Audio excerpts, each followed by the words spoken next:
এবার মার্কিন president Donald Trump আবারও কানাডার উপর 10% শুল্ক বাড়ালেন। শনিবার রাতে নিজের সামাজিক মাধ্যম ট্রুথ সোশ্যালে এক পোস্টে তিনি এই ঘোষণা দেন। কারণ ট্রাম্পের দাবি, কানাডা নাকি সাবেক প্রেসিডেন্ট রোনাল্ড রিগেনকে নিয়ে প্রচারণামূলক বিজ্ঞাপন প্রচার করেছে, যেখানে রিগেনের বক্তব্য বিকৃতিভাবে দেখানো হয়েছে। ট্রাম্প বলেন, রিগেন আসলে শুল্ক নীতির পক্ষে ছিলেন, কিন্তু কানাডা সেটা ভুলভাবে উপস্থাপন করেছে, আর সে কারণেই তিনি কানাডার উপর নতুন করে 10% শুল্ক বাড়ানোর সিদ্ধান্ত নিয়েছেন, যেখানে রিগেনের বক্তব্য বিকৃতিভাবে দেখানো হয়েছে।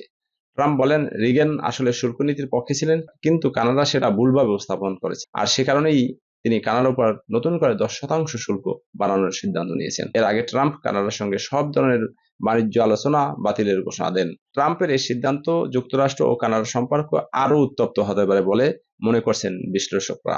তারা বলছেন, দ্রুত এই সমস্যার সমাধান না হলে কানাডা এবং ট্রাম্পের সম্পর্কের আরও অবনতি হতে পারে।